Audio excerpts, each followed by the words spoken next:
Hello guys, आप कैसे हो? आई होप आप सब अच्छे होंगे। आज हम क्लास 10th का जो थर्ड चैप्टर है मैथ का, pair of linear equation in two variable के बारे में बात करेंगे। ठीक है, तो देखो linear equation, pair of linear equation से पढ़ने से पहले मैं आपको इक्वेशन के बारे में बताऊं।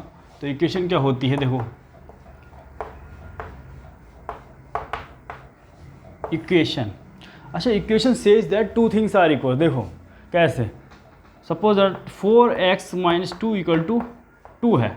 ये है इक्वेशन, मैंने ले ली 4x minus two equal to 2। ये एक इक्वेशन है।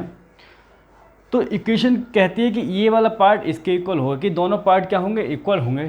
कैसे? देखो ये भी बता दूं मैं। अगर x की वैल्यू आप 1 रखोगे यहाँ पे, तो 4 इंटू 1 हो जाएगा, माइनस टू इक्वल टू 2 हो जाएगा। क्लियर इतना? तो 4 माइनस टू इक्वल टू कितना जाएगा? 2।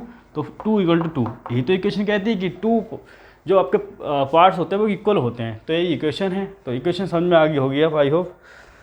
अब इसके बाद बात कर लेते हैं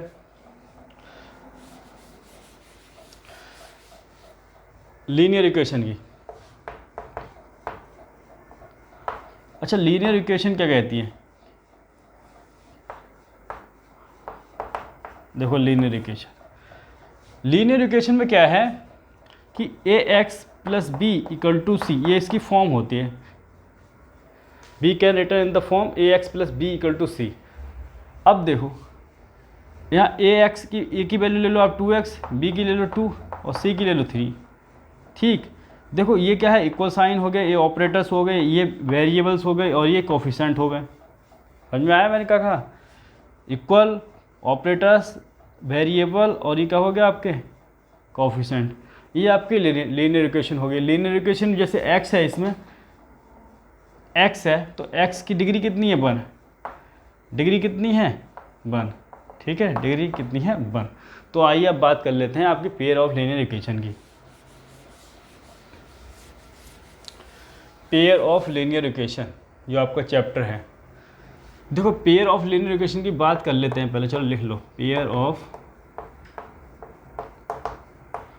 linear equation in two variable.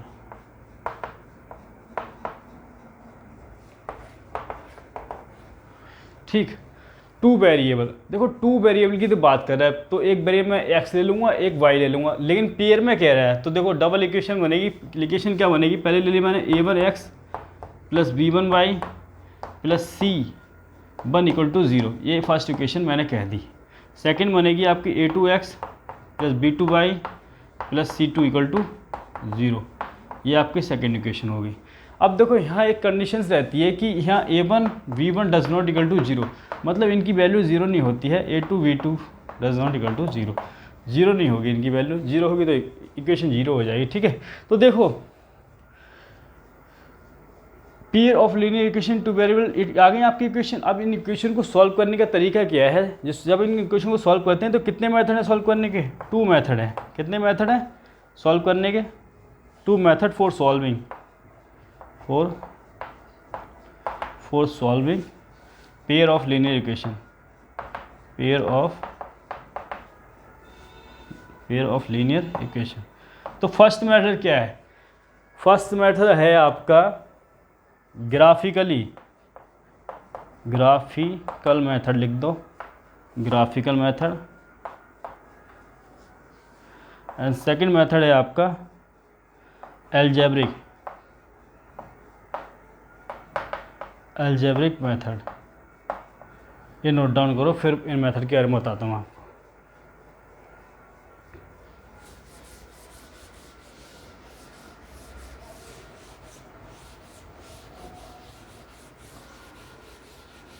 देखो अभी फर्स्ट कर लेते हैं ग्राफिकली मेथड,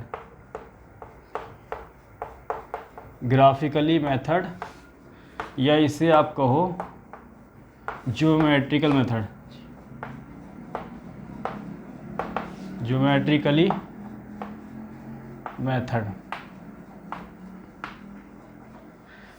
एग्जाम में इनके नाम से ही आता है कि ग्राफिकल मेथड से सॉल्व करो या ज्योमेट्रिकल मेथड से सॉल्व करो। ठीक है, नाम से देता है तो आपको इससे ही करना पड़ेगा सॉल्व। देखो इसकी क्या कंडीशंस होती हैं। इनके ग्राफिकल मेथड के 3 केस होते हैं। तो फर्स्ट केस कहता है कि A1 जो आपकी इक्वेशन मैंने अभी आपको बताई थी, पहले इक्वेशन लिख लो यहाँ पे कि a1x plus b1y plus c1 equal to 0, ये बताई थी इक्वेशन, और a2x plus b2y plus c2 equal to 0, ये कंडीशंस मैंने आपको बताई हैं। ठीक है, a1 a2 सब साफ साफ दिख रहा होगा आपको। दूसरा फर्स्ट केस की बात करें तो ऐसी कंडीशन हो a1 upon a2 b1 upon b2 v1 upon v2 कि a1 और अपॉन a2 की वैल्यू जब आप रखो और b1 b2 की रखो तो ये इक्वल नहीं होगी, इसकी वैल्यू अलग आएगी और इसकी अलग आएगी। तो इस कंडीशन में आप कह सकते हैं कि ये क्या है, इंटरसेक्टिंग है। क्या है, इंटरसेक्टिंग लाइन है। दूसरा कह सकते हैं आप कि इसके यूनिक सॉल्यूशन होंगे, यूनिक सॉल्यूशन होंगे। ये समझ में आ गया। दूसरी कंडीशन बनती है, कहता है कि a1 upon a2 equal to b1 upon b2 c1 upon c2। अच्छा, निकालोगे कहाँ से, आप ये सोच रहे होगे। देखो आपको इक्वेशन गिवन होगी, इक्वेशन होगा एक ही वैल्यू, a1 की वैल्यू 2 दे देगा, a2 की वैल्यू 5 दे सकता है, b1 की वैल्यू -1 दे सकता है, मतलब c1 की इनकी सबकी वैल्यू होगी आपके पास, एक प्रकार से इक्वेशन होंगी। ठीक है, ABC का सबकी वैल्यू गिवन होगी, तो आप यहाँ रखोगे, सॉल्व करोगे कि ये इसके इक्वल नहीं आएगा और ये इसके इक्वल आएगा, तीनों इक्वल दिखाएगा। तो आप कह सकते हैं कि ये क्या होंगी, कोइंसिडेंट होंगी, कोइंसिडेंट। इसको सही से लिख लो पहले,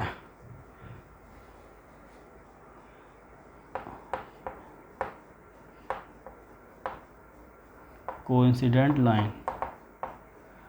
और कह सकते हो कि इसके बहुत सारे सॉल्यूशन होंगे, इनफाइनाइटली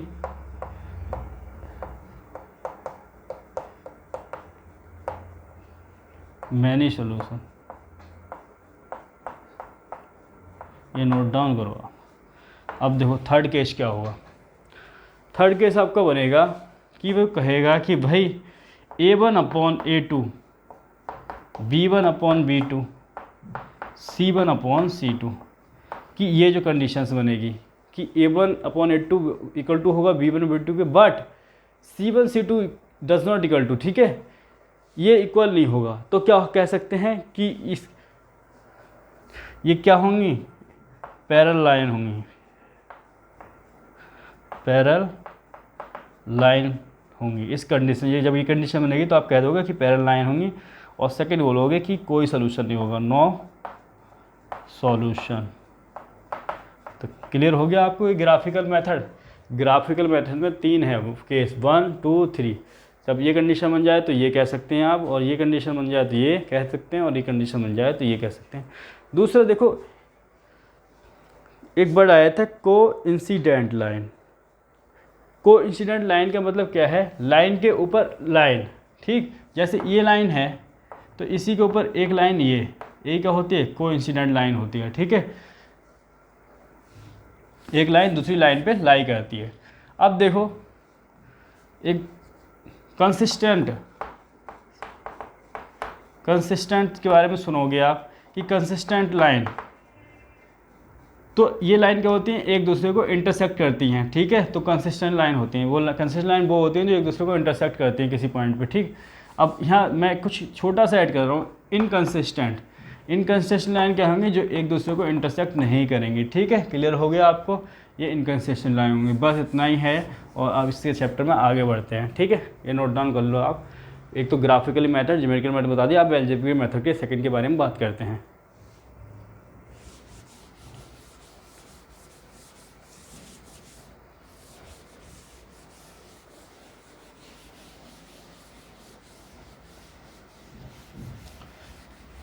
देखो भाई, सेकंड मेथड होता है आपका अलजेब्रिक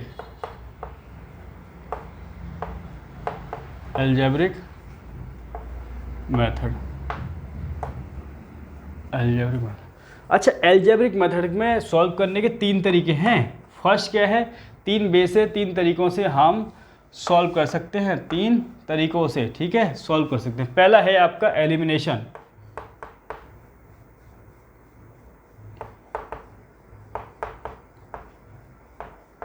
एलिमिनेशन मेथड, इक्वेशन को सॉल्व कर सकते हैं एलिमिनेशन मेथड। दूसरा है आपका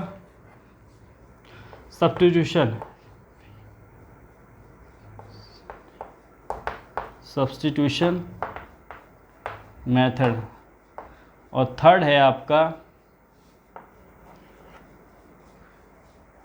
क्रॉस मल्टीप्लिकेशन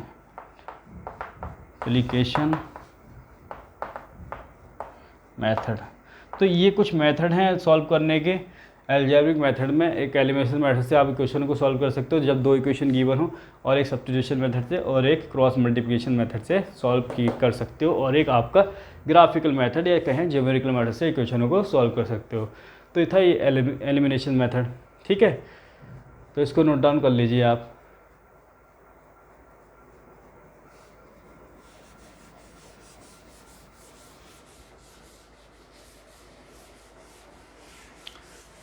देखो इस चीज़ में क्या है, एलिमिनेशन मेथड की बात करते हैं हम। एलिमिनेशन मेथड की जब बात करते हैं तो क्या होता है, जैसे मैंने कहूँ आपसे, मुझे इक्वेशन है x + y = 4 और दूसरी इक्वेशन x - y =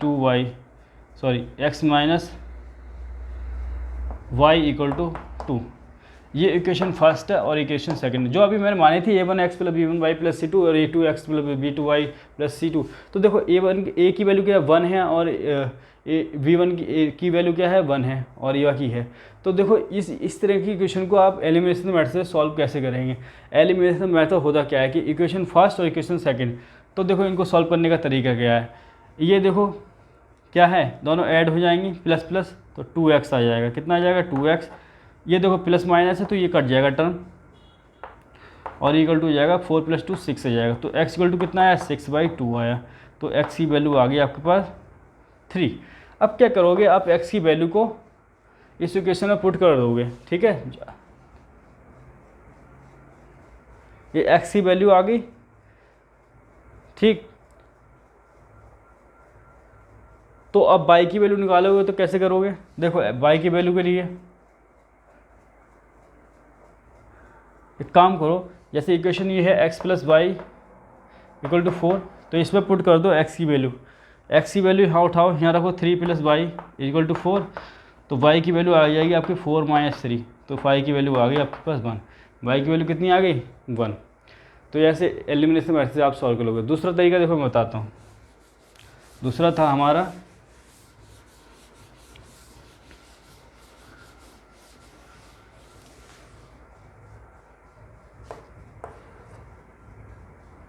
सब्स्टिट्यूशन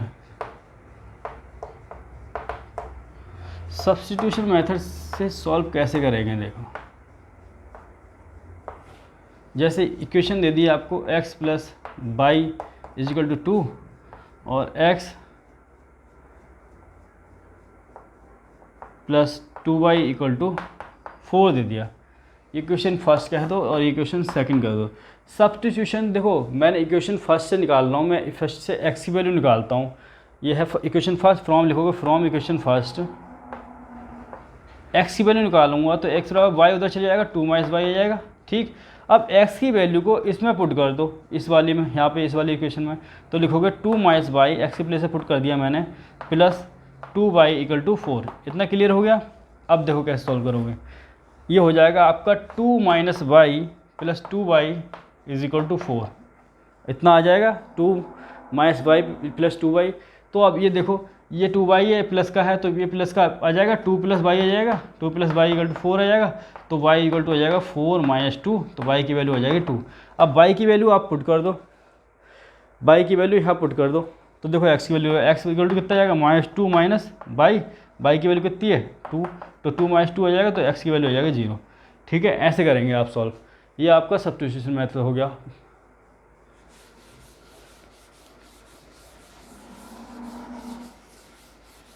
देखो अब बात कर लेते हैं आपकी जो मेथड है आपका क्रॉस मल्टीप्लिकेशन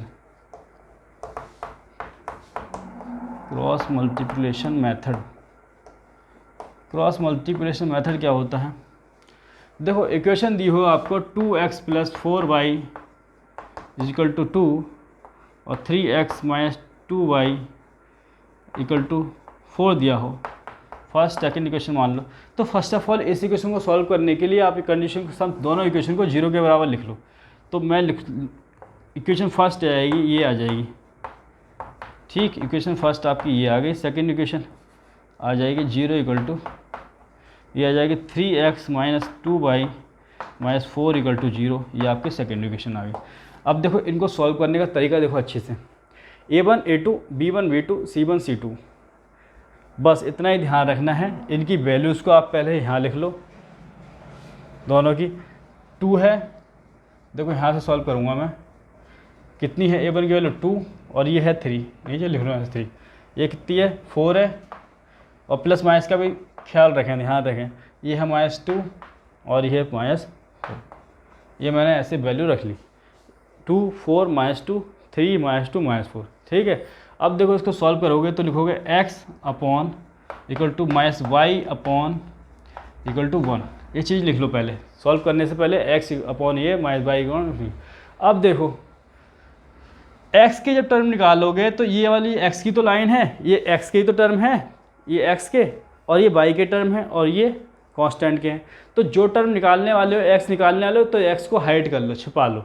x निकालोगे तो इसको तो हाइड कर लो, x वालों को। तो देखो इसको देखो, इधर से सॉल्व करेंगे, 4 जा 16, तो माइनस का है ना, तो माइनस का 16 आ गया, ठीक है।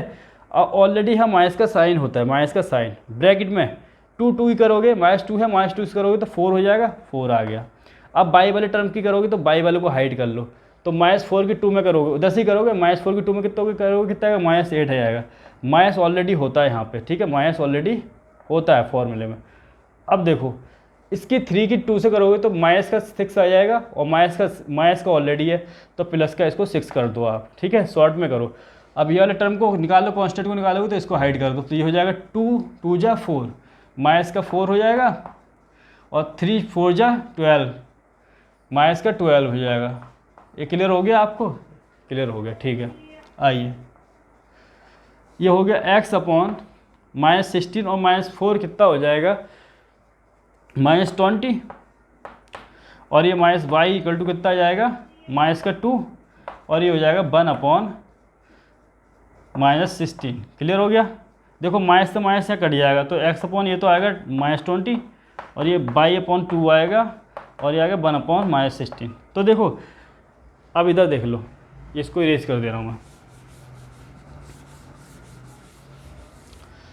ये इसको इसके साथ ले लो, फिर इसको इसके साथ ले लो। x अपॉन -20 = बैन, x upon -20 = 1 upon -16, then x = -20 upon 16, minus से माइनस कट जाएगा, तो x की वैल्यू कितनी आ गई, 20 अपॉन 16, इसको काट दो,